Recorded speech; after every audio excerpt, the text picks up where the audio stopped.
suponho que sim. Importantíssimo. Claro. E é estranho, porque assim, às vezes eu fico pensando o que motiva esses caras fazerem uma lei assim tão rapidamente, um troço assim tão... Foi sem rápido debate, de um jeito meio escuro e tudo mais. Mas é óbvio, né? O quê? É bom. Não. O ego dos caras tem um monte de coisa, mas eu fico pensando... Não é isso não, desculpa, é fricção mesmo.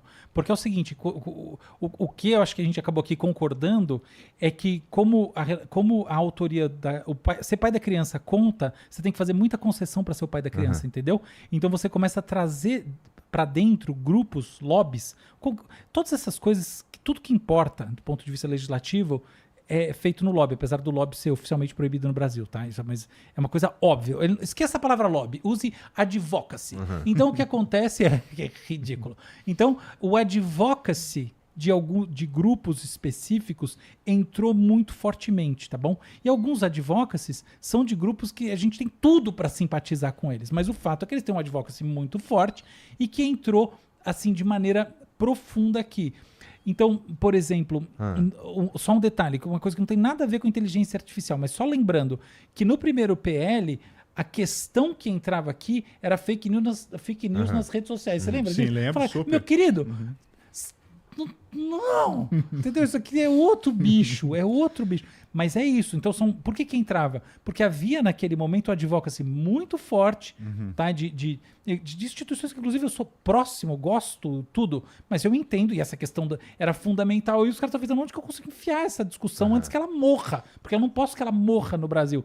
E aí as coisas vão entrando. Então, quando você abre para a opinião pública, para o debate, aí que você ferra de vez essa distribuição de poder, porque ela já é muito delicada quando você tem 6, 7 grupos para você partilhar ali, ou em outras palavras, para você botar parágrafos que são representativos da demanda daquele grupo. Essa é a bucha. E a outra coisa é a seguinte, o projeto ele tem uma visão de que o Brasil é uma grande vítima da inteligência artificial. Exato. Então Nossa. ele só fala em uma coisa, que é proteger o Brasil contra essa coisa terrível que é a inteligência artificial. Se o projeto de lei de IA fosse um time de futebol, ele seria um time só de zagueiro. Genial. Entendeu? Zagueiro em todas as posições.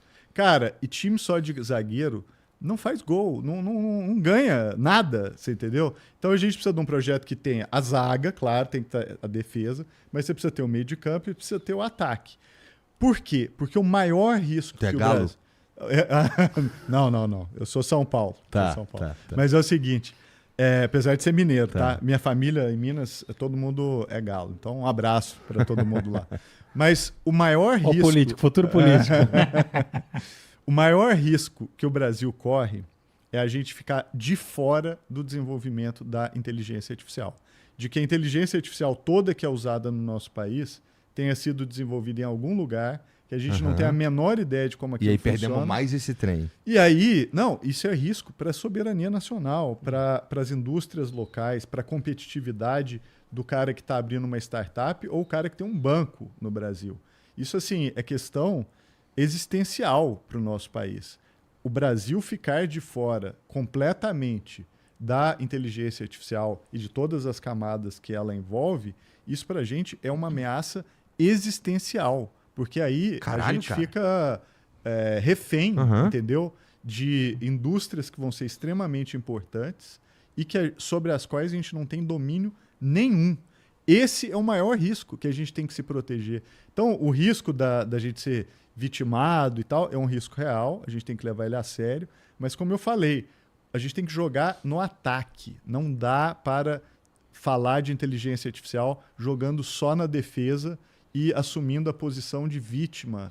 E a gente tem plenas condições, na tua opinião, de jogar no ataque. Não tem a menor dúvida. Não tem a menor dúvida. As capacidades que o Brasil tem, o Álvaro sabe muito bem, e sou fã do trabalho da Locomotiva, que é uma das instituições que melhor conhecem o Brasil, né? Brasil real, inclusive.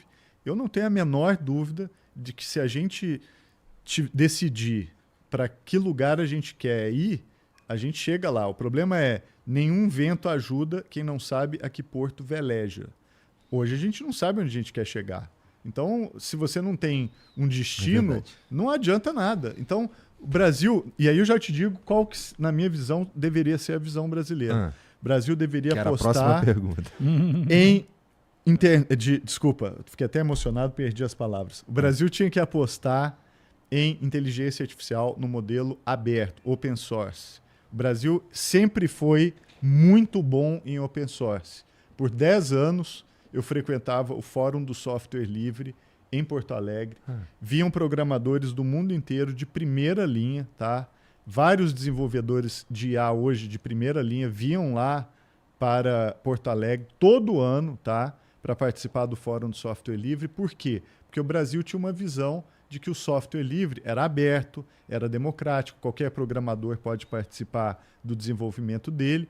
E por aqueles anos de 2001 a 2012, o Brasil liderou globalmente os movimentos de software livre. A Mozilla vinha para cá, recrutava programador brasileiro. Era incrível, cara. E o que aconteceu com tudo isso? A gente abriu mão. A gente desistiu do software livre. E eu acho que está na hora de retomar isso a partir do contexto da inteligência artificial. Entendi. Bom, então interessante, cara, porque eu não esperava essa resposta, não. Eu achava que a gente fosse mais uma vez ficar na posição subserviente e tudo mais, aceitando que vocês estão dizendo que... Não, eu acho que vai ficar. Você acha? Eu acho que vai ficar. Eu gostaria que fosse não assim. Ficar. Não, eu sou um pessimista, você sabe. De fato. Eu sou completamente eu sou otimista. Então, mas é por otimista. isso que é interessante quando vem o Álvaro e alguém, porque o alguém é legal, assim, o good vibes minha posição é sempre uma e merda. ele é bad trip. Mas eu tô brincando, vai lá, fala aí. Mas é a grande verdade. Mas eu acho que o Álvaro concorda comigo lógico. aqui com várias eu concordo coisas. eu concordo que eu adoraria Você que fosse gostaria o que fosse isso? caso. Mas eu sou totalmente pessimista em Por tudo. quê? Porque eu a gente vai passar a porra da lei e nós vamos se fuder? Vai passar o PL da IA na minha concepção. Ele tem tudo para passar, com poucas alterações do ponto de vista da remuneração do senhor Nilson, que tem um blog, e a proibição de armas autônomas, e que nesse sentido ele vai matar essa indústria. Assim, E do jeito que ele está hoje, ele mata o open source. mata o porque open source. a IA ela é classificada a priori, né, em níveis de risco. Exato. Porra, se você tem um software open source... que Ele é o pode ser- altíssimo risco. Exatamente. Ele basicamente... Não, e não é nem isso. Ele não tem um controle centralizado. Exato. E aí, como é que você faz o enforcement disso? Então, você vai ser ilegal Aham. na saída. Ele marginaliza o Aliás, open O que source. tá dando certo no Exatamente. mundo, a gente tá marginalizando. Marginalizando. Um ponto muito importante. No AI Act, há uma menção explícita que tira o software livre do esquema. Aqui Pois não é. há. Não há. Entendeu? Então, Copiamos de um jeito errado ainda. não, passou na Coreia do Norte, foi lá e tá aqui a cópia, tá aqui. passa por esse tradutor aqui. Putz, cara. E aí você usa do outro lado.